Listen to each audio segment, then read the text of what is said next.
여러분 안녕하세요. 오늘 우리는 히브리서 10장 19절부터 39절의 말씀을 통해 휘장이 되어 길을 여신 예수라는 제목으로 공부하겠습니다. 먼저 오늘 범위를 전체적으로 요약하겠습니다.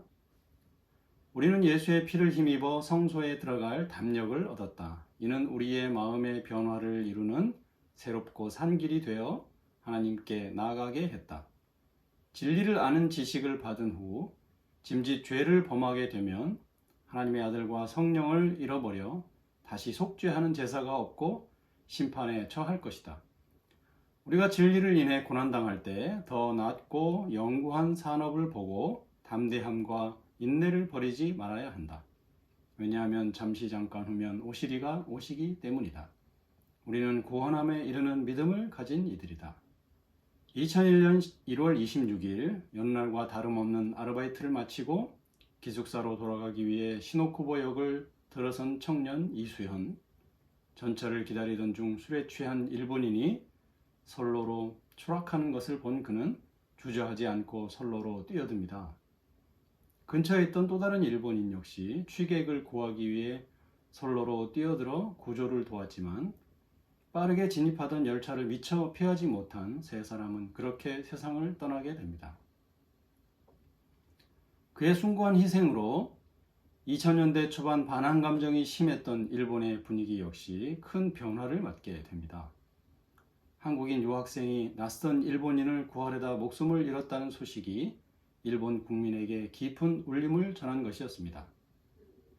그렇게 지하철 의인을 추모하며 각지에서 의인 고 이수연을 위해 자발적인 성금 모금을 진행했고 일본 정부는 그에게 목배 훈장을 수여합니다.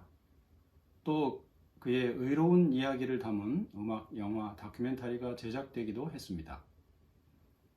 20년이 지난 지금도 그가 희생한 날에 여전히 추모식이 열리고 있습니다. 한국인으로서는 원소와 같은 일본에서 일본 사람을 위해서 자기를 희생한 청년의 이야기는 많은 일본 사람들의 마음을 돌리게 했습니다. 그리고 그의 이야기는 로마서 5장 8절의 말씀을 생각나게 합니다. 우리가 아직 죄인 되었을 때 그리스도께서 우리를 위하여 죽으심으로 하나님께서 우리에게 대한 자기의 사랑을 확증하셨느니라. 오늘 우리가 공부할 범위를 세 부분으로 구분해 보겠습니다. 먼저 첫 번째는 10장 19절부터 25절이고 두 번째는 26절부터 31절 그리고 마지막은 10장 32절부터 39절입니다. 먼저 첫 번째 부분인 10장 19절부터 25절의 내용을 요약해 보겠습니다. 우리는 예수의 피를 힘입어 성소에 들어갈 담력을 얻었다. 그 길은 예수님의 희생을 통해서 열린 새롭고 산 길이다. 이를 통해 우리가 마음의 피뿌림을 받고 양심의 악을 깨닫고 정결케 되어 하나님께 나아가야 한다. 19절은 예수의 피를 힘입어 성소에 들어갈 담력을 얻었다고 기록합니다. 성소는 아무나 들어갈 수 있는 장소는 아닙니다. 지성소는 하나님의 보좌인 시은저가 있는 곳이고 그분의 임재의 영광이 비치는 장소였습니다.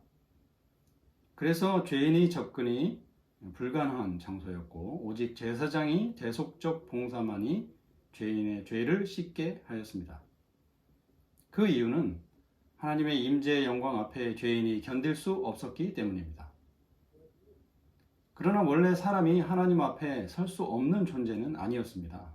아담과 여자는 에덴 동산을 거니시는 하나님과 대면하여 말할 수 있었습니다. 그러나 우리의 죄가 더 이상 그분을 대면하여 만날 수 없게 하였고 우리의 죄를 씻기 위해 중재자, 중보자를 필요로 하게 되었습니다. 이로 인해서 하나님의 임재 앞에 우리는 설 수 없어서 우리의 죄를 정결케 할 제사장이 필요하게 되었습니다. 예수께서 자신의 피로 속죄하시는 제사장이 되셨음을 지난 시간을 통해서 우리는 살폈습니다. 예수의 피를 힘입으면 왜 성소에 들어갈까요? 예수의 피를 힘입는다는 말은 예수의 희생적 사랑에 젖어 하나님을 사랑하게 되었음을 말합니다. 또한 우리의 죄를 대속하심을 통해서 우리가 정결함을 얻었음을 말합니다. 대속을 통해서 하나님의 공의를 이루시고 희생적 사랑을 통해서 우리의 마음에 아버지의 사랑을 가져오시고 그것이 있게 하셨습니다. 바울의 히브리서 10장 19절의 표현을 베드로는 자신의 그래서 신의 성품의 참여자가 되게 하셨다고 말하고 있습니다. 베드로후서 1장 4절 이로써 그 보배롭고 지극히 큰 약속을 우리에게 주사 이 약속으로 말미암아 너희로 정욕을 인하여 세상에서 썩어질 것을 피하여 신의 성품에 참여한 자가 되게 하려 하셨으니 이 신의 성품을 우리는 창세기 1장의 인간 창조의 기사에서 그들을 하나님의 형상으로 창조하심을 통해서 이해할 수 있습니다. 하나님의 형상의 대표적인 모습은 그분의 품성입니다. 그분의 품성의 대표적인 부분은 그분의 사랑입니다. 그래서 우리는 하나님의 사랑하심처럼 사랑할 수 있는 존재였으나 죄를 통해 그 같은 특성을 잃어버렸습니다. 하나님을 싫어버린 것입니다. 그런데 예수께서 우리를 위한 십자가의 희생을 통해서 그것을 보여주심으로 다시 그분의 성품에 참여할 수 있게 하셨습니다. 곧 다시 사랑할 수 있게 되었습니다. 예수의 피, 곧 희생을 통해 두 요소가 충족되었기에 우리는 하나님 앞에 직접 나아가게 되었습니다. 그분의 보좌 앞에 하나님의 임재 앞에 설 수 있는 존재가 되었습니다. 이 내용을 다시 22절에 반복해서 설명하면서 우리가 마음의 핏부림을 받았다고 말합니다. 곧 그리스도의 희생의 대상이 되고 나를 위한 희생의 의미를 마음으로 느끼고 알게 되었다는 것입니다. 이미 지난 시간에 설명드린 대로 돌아서 버리고 또 하나님과 원수된 우리의 마음을 십자가의 희생을 통해서 다시 하나님에게 되돌리셨습니다. 마음에 감동을 주심으로 사랑할 수 있게 하셨습니다. 그렇게 되었기 때문에 참 마음과 온전한 믿음으로 하나님께 나아가자고 결론을 맺습니다. 곧 성소에 담대히 들어가자고 말하고 있는 것입니다. 휘장은 두 가지 역할이 있습니다. 구분과 문의 역할입니다. 하나는 성과 속을 구분함이고 또 하나는 속됨에서 거룩함에 이르는 문과 길의 역할을 합니다. 20절에 보면 보좌에 나아가는 길은 휘장 가운데에 열어놓으신 길이고 그 휘장은 곧 저의 육체라고 말합니다. 휘장 가운데로 열어놓으셨다는 것은 십자가의 달리심을 통해서 그분의 희생을 통해서 그 길로 나아가도록 하셨다는 말입니다. 예수님의 희생을 통해서 하나님 앞에 나아가게 하셨다 하는 것입니다. 우리가 갈 수 없는 곳, 그곳을 예수님의 희생을 통해서 바라보고 갈 수 있게 하셨음을 말합니다. 이 길은 새롭고 산 길입니다. 이것이 왜 새롭고 산 길일까요? 이 부분을 우리는 이미 옛언약, 새언약을 말하면서 공부했습니다. 그리스도를 인지하지 못하고 버렸던 옛언약은 결국 언약을 파기했습니다. 그들은 스스로 언약의 조건을 지키고 그 언약을 이어갈 힘이 없었기 때문에 그 길을 가는 것은 사망의 길이었습니다. 그들에게 그리스도를 바라보는 삶이 필요했기에 옛적 이스라엘의 신의 언약의 길이 아닌 새로운 언약이 필요했습니다. 그들이 간 길이 아닌 다른 새 길이 필요했던 것입니다. 예수께서 그들에게 그 길이 되셔서 자신들의 힘과 능력이 아닌 예수 그리스도의 힘과 능력으로 율법을 이룰 길을 제시하셨습니다. 그것은 새 언약의 길입니다. 그것은 새로운 길이고 산 소망이 있는 길입니다. 이 길은 휘장 가운데 열어놓으신 길, 곧 예수님의 십자가의 희생을 통해서 열어놓으신 길입니다. 지금까지의 내용을 성경 확대경 히브리서에서 예수님의 피로 정결함을 얻은 우리가 나아간 하늘 성소의 모습을 다음과 같이 묘사를 합니다. 조금 길지만 읽어보겠습니다. 결론적으로 요약하기를 우리가 그 성전에 들어간다고 말한다. 더욱이 그곳의 대제사장은 우리를 사랑하시고 받아주시는 분이시다. 이 거룩한 곳에 접근할 만한 자격이 우리에게 없다고 느낄 필요가 없다. 왜냐하면 예수님의 피로 정결함을 받은 우리는 거룩한 곳에 접근할 만한 자격을 얻었기 때문이다. 그것은 마치 우리 자신이 하늘로 옮겨져서 그곳에 문이 열려 있는 것을 발견한 것과 같다. 우리는 무엇이 그 너머에 있는지 의아해하면서 매우 조심스럽게 안으로 들어간다. 우리는 두리번거리며 하늘 성소의 장엄함을 바라보면서 그 영광스러운 형태와 색깔과 노래에 압도된다. 우리가 거기에 속해 있는지를 의아해 할 때 예수님이 우리에게 오셔서 인사를 하신다. 그는 우리를 인도하여 하늘 거민들에게 우리를 소개하신다. 우리는 다른 세계로부터 온 타락하지 않은 존재들을 만난다. 그리고 우리의 자격 없음을 느낀다. 그러나 예수님이 너는 여기에 속한다. 너는 나의 친구이다. 라고 말씀하시면서 우리의 두려움을 씻어주신다. 이렇게 휘장되신 예수를 통해서 하나님 앞에 나아갈 때 우리의 삶에 실천해야 할 실제적인 면을 세 가지를 추천을 합니다. 첫 번째는 믿는 도리의 소망을 굳게 잡자는 것이고, 둘째는 서로 돌아보고 격려하자는 것이고, 마지막 세 번째는 모이기를 힘쓰자는 내용입니다. 두 번째 부분은 10장 26절부터 31절입니다. 이 부분을 역시 요약해 보겠습니다. 진리를 아는 지식을 받은 후 짐짓 죄를 범한즉 다시 속죄하는 제사가 없고 심판과 소멸할 맹렬한 불만 있을 것이다. 하나님의 아들을 밟고 성령을 욕되게 하는 의의 형벌이 중할 것이다. 이 부분은 하나님의 은혜를 멸시한 사람들에 대한 심판의 확실성을 강조하고 있습니다. 하나님의 은혜가 놀라우면 놀라울수록 그것을 거절하는 죄는 더 크게 됩니다.